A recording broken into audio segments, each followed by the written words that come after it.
What's going on, you horror fanatics?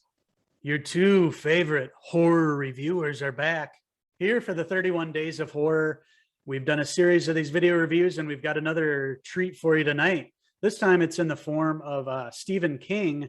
It's from an adaptation of his novel, Misery. Trust me. God's sake. It's for the best. God, I love you. And this film is directed by director Rob Reiner, and it came out in 1990. And there was a lot of buzz coming in on this movie. We had a young Kathy Bates coming into this role as Annie Wilkes, and then you had the legendary James Caan in the role of Paul Sheldon, this novelist who is in Colorado, and he's driving back to New York. He's finished his latest novel, and he's going to head to his agent and everything, and work on getting the new novel that he wrote published. And there's a blizzard going on, and he's driving in an old Mustang. I think it's a 65 Mustang.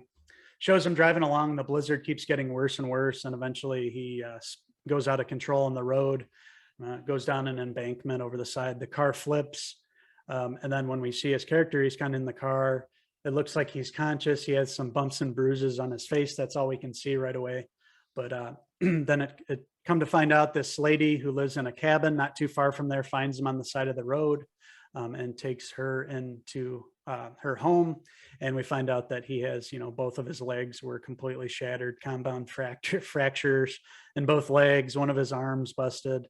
He's just in bad shape.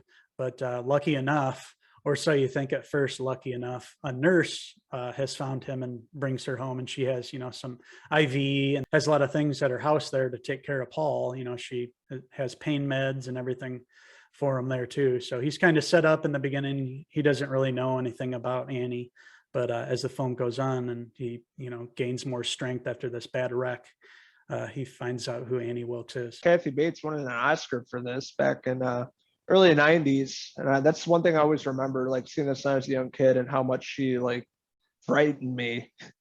As a young kid in the early 90s, seeing this actress. I didn't know who she was back then. This is probably one of the first roles I remember Kathy Bates in, and just fucking stealing the show. Obviously, Oscar-winning performance, and she is a true psychopath in this movie. Yeah. Even watching this movie years later, it still holds up, and there's something menacing and off-putting about Annie Wilkes. And we get more of her backstory in Castle Rock on Hulu, a young version of her, Lizzie Kaplan. But I like seeing the Kathy Bates version and how dark she really goes. She's obsessed with this writer, Paul, and the character Misery. And we find out throughout the film, Paul was writing, the final book or whatever, is killing off the character of Misery. And of course, that doesn't sit well with Annie Wilkes, since she's a huge fan, and really creates a lot of brutal scenes in this film. Kathy Bates does an excellent job. At first, you think she's a pretty nice lady, taking care of him and everything. And then in the scene where she asks, she knows it's Paul. She has, been a big, huge fan of his works and this Misery series. So, she realizes it's Paul Sheldon, and wants to read the latest book that's in his binder that, she was able to get from the car that wrecked with him. So she asks him if, she could be one of the first to read it. And he says yes. And what he doesn't know is that she's his stalker. She's obsessed, and she's especially obsessed with this character he's created, Misery. And like you mentioned in this last one, he's going to kill off Misery. And once she reads this, it sets her off. Very chilling and unsettling. She snaps and starts breaking things over the wall. You think that she's going to smash stuff over his head. Eventually it gets so bad that she basically burns the old novel that he wrote, and she wants him to write a new one there. And she's going to force him to stay there, and is able to make no phone calls. She lies to him. She says that the storm knocked out all the power, that the phone lines are out, and he's basically stuck there, and he's going to have to heal there. So she's been lying to him all these months that he's been there. So he's stuck there under the brutal watch of this lady.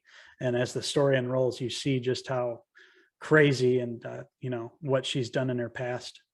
And it's a crazy suspenseful movie and a great performance by Kathy Bates, and James Caan's great as the novelist too. Really great directing and camera work in this film as well. It's very claustrophobic. You feel that isolation, being out in the middle of nowhere in a blizzard. Us living in the Midwest, we can relate with a lot of blizzards and snowstorms we get here, living out in the middle of nowhere.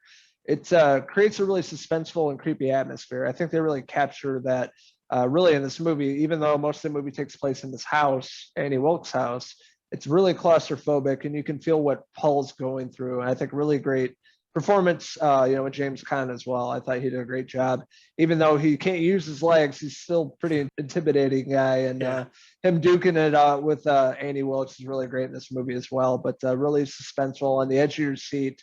And really a classic movie that holds up all these years later. It really does. And if anybody wants to go check this out during the Halloween season, you can check it out on HBO Max. That's where I just rewatched it for the first time since 90. I went to see this in theaters with my dad and brother. Had a hold of me, and I remember this one all the time. And I've always wanted to revisit all this time to see how it held up and see what I remembered.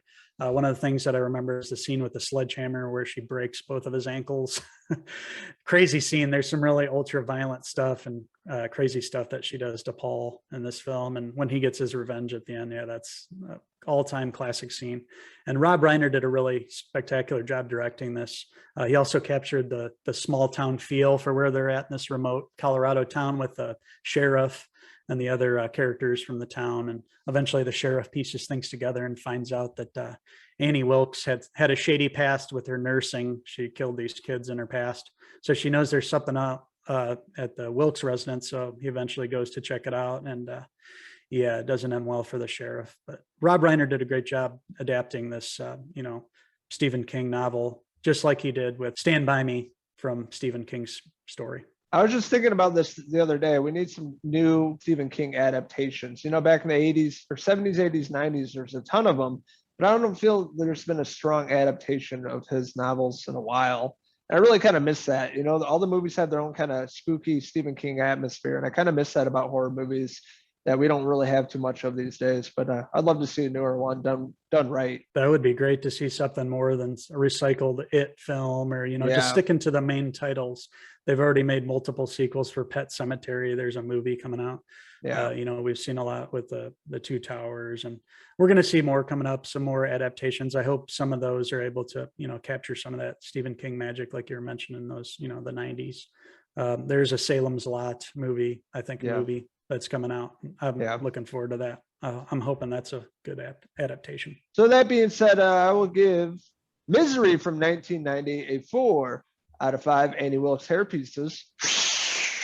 Creates a lot of tension between Annie and Paul. You really feel for Paul's character, and you can tell that Paul is a sort of a form of Stephen King. He's basically writing himself, and he's probably had some obsessed fans before, so he probably kind of came up with this idea through his real life experiences, and like he does a lot, he puts that into his novels. And Misery is a very, very strong title, a movie that it's not as well known as the other Stephen King works, but you should definitely check this out. And Kathy Bates, this is one of the best performances on film ever. And there's a reason she won the Best Actress Oscar back in 91 for this movie. So with that being said, I too loved Misery. Everything about it, really. I don't have any complaints. It's pretty great. I will give Misery a 4 out of 5 Stephen King hair pieces. That being said, me and this guy over here are going to be talking horror movies and TV shows all month long for the month of October for 31 days of horror.